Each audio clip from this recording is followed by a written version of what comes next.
2 Years in the Forbidden City by Princess Ling. Chapter 8. The Court Ladies. We retired from her room, but I noticed that 2 of the court ladies did not come out with us. One of them said to me, "I am glad that I can rest a bit today, for I have been sitting 3 afternoons in succession." At first I did not know what she meant. Then she said, "Oh, your turn has not come yet. We don't know whether you received the order or not. You know 2 of us must stay with Her Majesty during her afternoon siesta to watch the eunuchs and the servant girls." I thought that was the funniest thing I had ever heard of, and wondered how many people would be in her room. The young Empress said, "We had better go at once and rest ourselves, otherwise Her Majesty will be up again before we get the chance." Of course, I had not the least idea how long she slept, so we went back to our rooms. I did not realize how tired I was until I sat down in my room. I felt finished and awfully sleepy at the same time, for I was not used to getting up at 5 o'clock. Everything was so new to me. As I sat there my thoughts wandered to Paris, and I thought how strange it was that I used to go to bed at 5 o'clock after the dances, and here I had to get up at such a time. All the surroundings seemed new to me, seeing the eunuchs running here and there waiting on us, as if they were chambermaids. I told them that I didn't need them any more. I wanted them to go out of the room so that I could lie down a bit.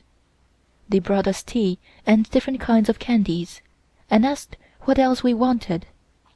I was just going to change into a comfortable dress when the eunuch came in and informed me that 有客来了, visitors have come, and 2 court ladies came, and another girl of about 17 came in. I had seen her that very morning when I came to the palace, busy working, but I was not introduced to her. These 2 girls said, "We have come to see you and also to find out if you are comfortable." I thought they were kind to come and see me that way, but I did not like their faces. They introduced this mean-looking girl to me, and told me her name was Chan Shou, graceful long life. She did not look as if her life would last long, being so thin and delicate. She looked sick and worn out to me. I did not know who she was.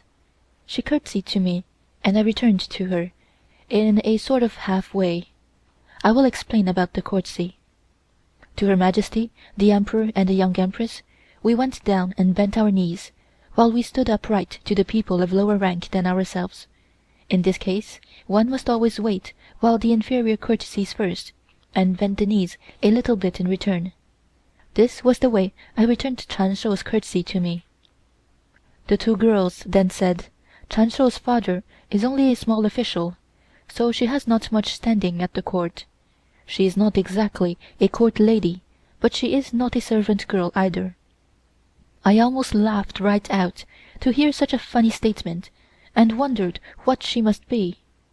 I saw her sitting down with the court ladies that very morning, so of course I asked her to sit down too. These 2 court ladies asked me if I felt tired, and how I liked the Empress Dowager. I told them that Her Majesty was the most lovely lady I had ever seen, and that I already loved her very much, although I had only been there a few days. They looked at Chan Shou and exchanged smiles. They did that in such a peculiar way that it annoyed me. They asked, "Do you think you would like to live in this place, and how long do you intend to stay?" I said I would love to stay long, and would do my best to wait on Her Majesty and be useful to her, for she had been so kind towards us in the short time we had been there, and besides it was my duty to serve my sovereign and country. They laughed and said, "We pity you, and are sorry for you. You must not expect any appreciation here, no matter how hard you work. If you are really going to do as you have said just now, you will be disliked by everybody." I did not know what they were talking about, or what their conversation referred to. I thought this was so strange that I had better put a stop to it, so I immediately changed the subject I asked them who dressed their hair and who made their shoes for them, as they had asked mine. They answered my questions by saying that their maids did everything for them. Chun Shou said to these two girls, "Tell her everything about this palace, and I am sure she will change her mind when she actually sees things for herself." I didn't like this Chun Shou, and her face didn't impress me. She was a little bit of a thing, tiny head with thin lips.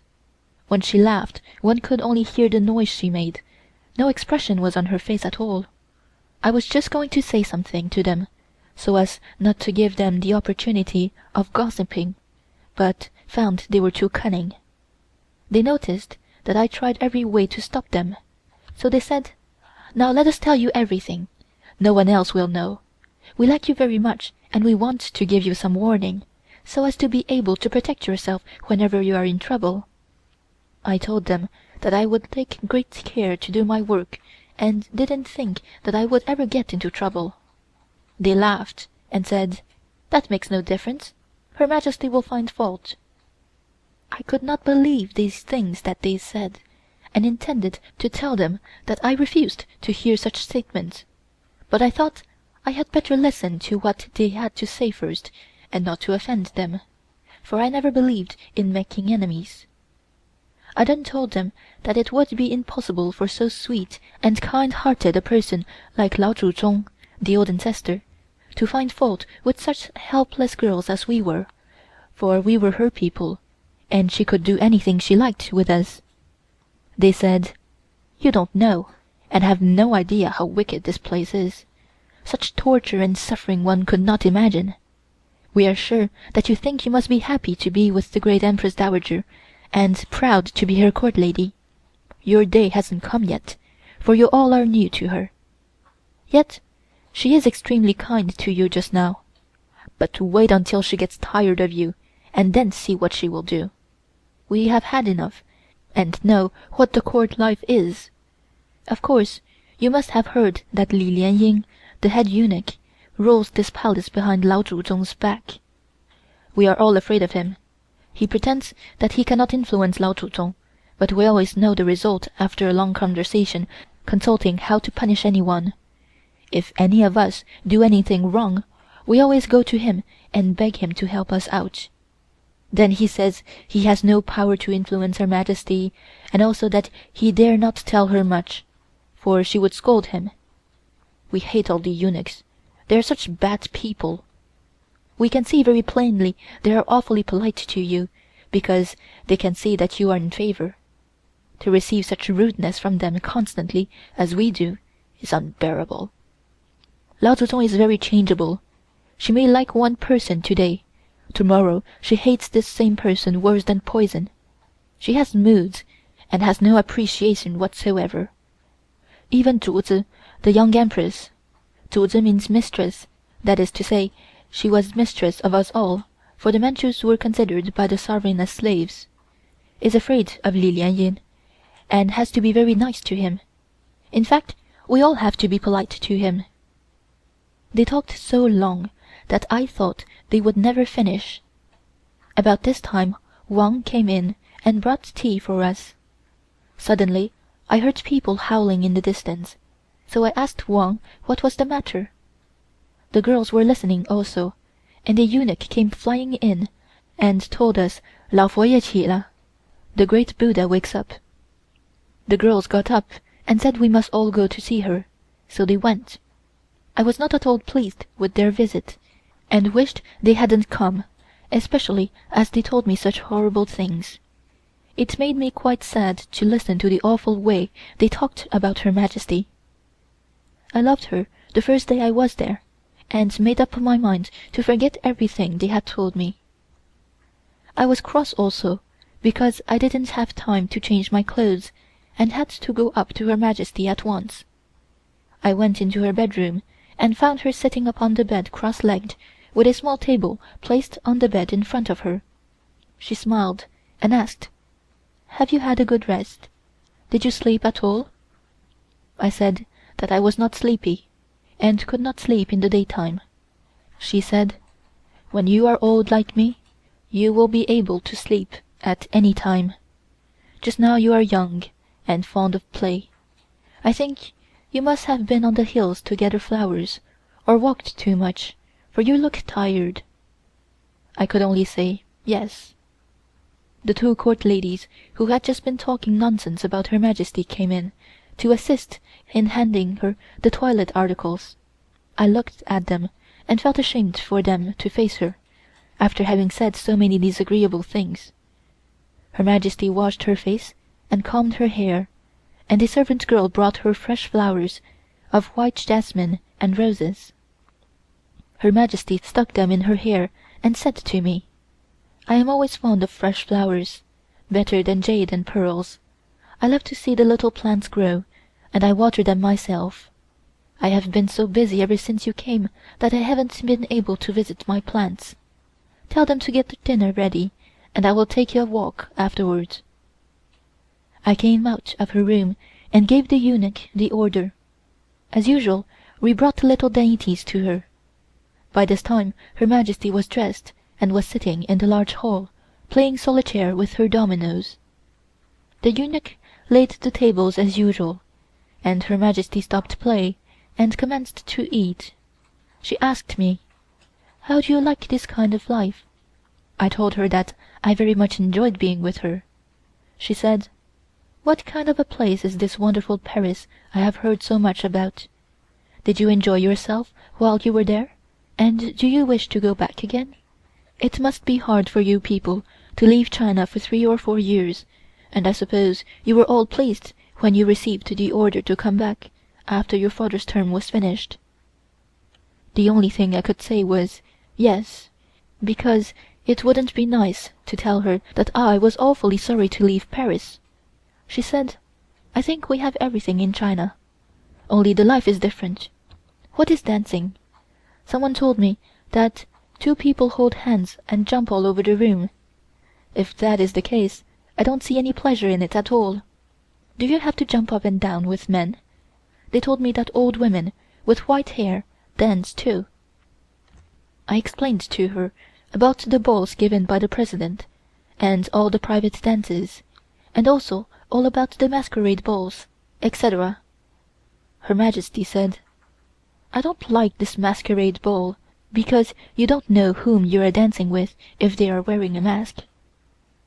I explained to her how carefully the people issued their invitations, and that anyone who behaved badly could never enter into high society.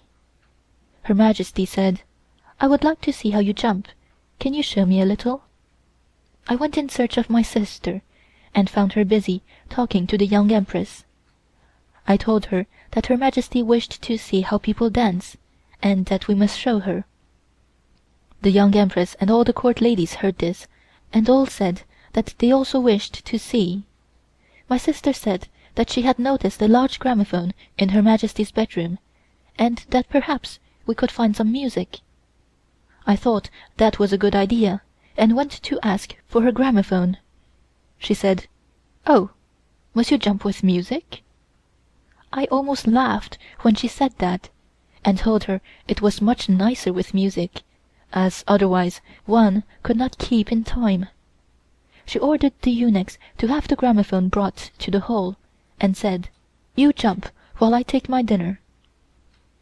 We looked over a lot of records, but they were all Chinese songs, but at last we found a waltz, so we started to dance. We could see that a lot of people were looking at us, who perhaps thought that we were crazy. When we had finished, we found Her Majesty laughing at us. She said, "I could never do that. Are you not dizzy turning round and round? I suppose your legs must be very tired also.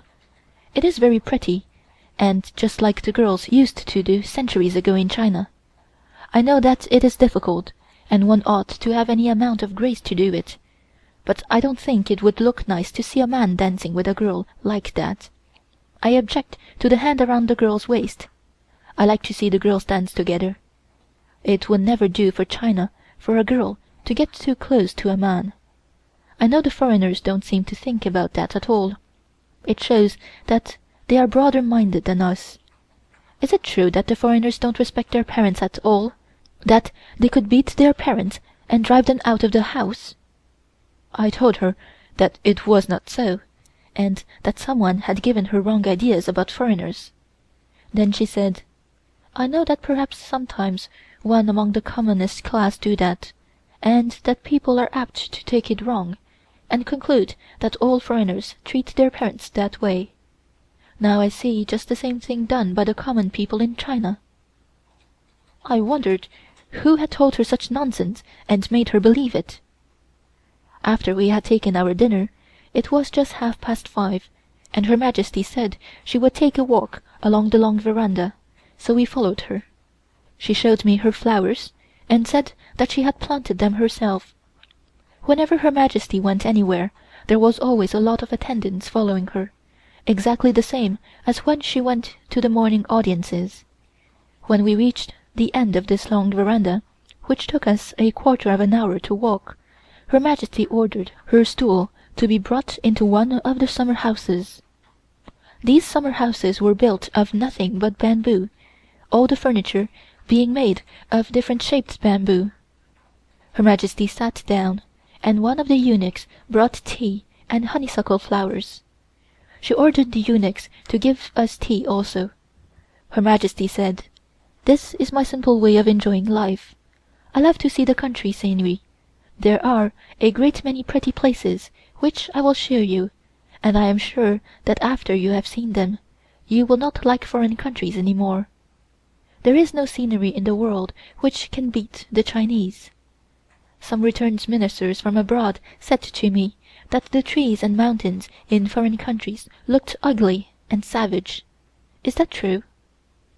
I concluded right away that someone had wished to please her by saying things about foreigners, so I told her that I had been in almost every country, and had found lovely scenery, but of course it was different from China.